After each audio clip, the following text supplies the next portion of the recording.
Après 3 semaines d'interruption à cause de l'état de santé du principal accusé, le procès des attentats de Charlie Hebdo et d'Hyper Cacher a donc repris ce matin. La discorde s'articule toujours autour du fait qu'Ali Reza Polat, donc le principal suspect, suive l'audience depuis sa cellule. Bonjour Laurence Goldman.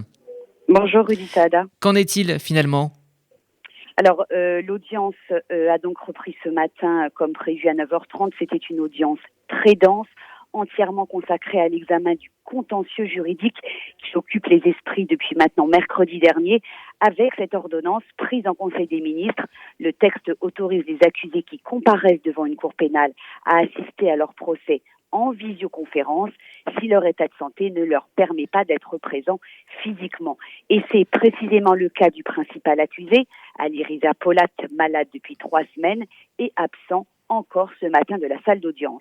À l'intérieur, c'était la foule des grands jours. Beaucoup d'avocats discutaient entre eux dans les travées.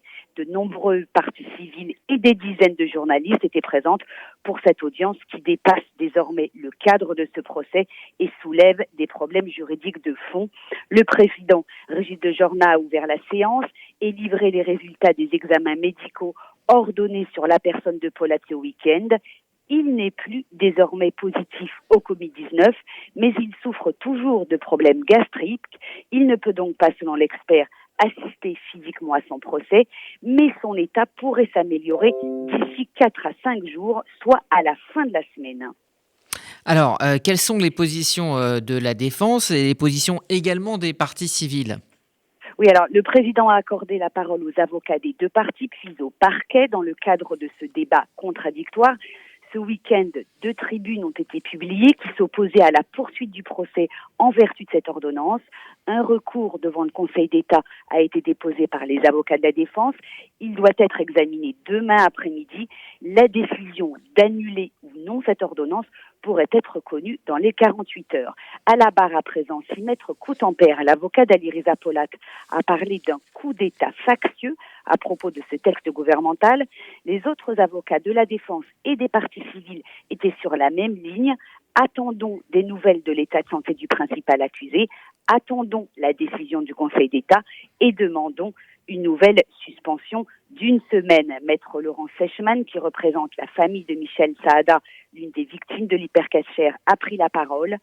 Il a été refusé à mon client, dit-elle, la possibilité de vivre au seul motif qu'il était juif. Et moi, avocate de cette famille, vous voudriez que je vienne nier l'humanité des hommes que nous avons à juger aujourd'hui. Je vous demande d'attendre 1 semaine et que nous reprenions date lundi prochain en application de la loi du Code de procédure pénale. Maître Sénique et Barré, avocate partie civile pour Charlie Hebdo, étaient sur la même ligne, rappelant elle aussi leur attachement viscéral au respect des personnes. Mais l'avocat général a pris ensuite la parole avec un avis différent. Oui, nos droits sont impactés par la situation sanitaire, dit-il. Nous n'avons aucune certitude sur l'évolution de l'état de santé d'Ali Reza Polat. Peut-être faudra-t-il encore suspendre. Peut-être que d'autres accusés auront attrapé le Covid.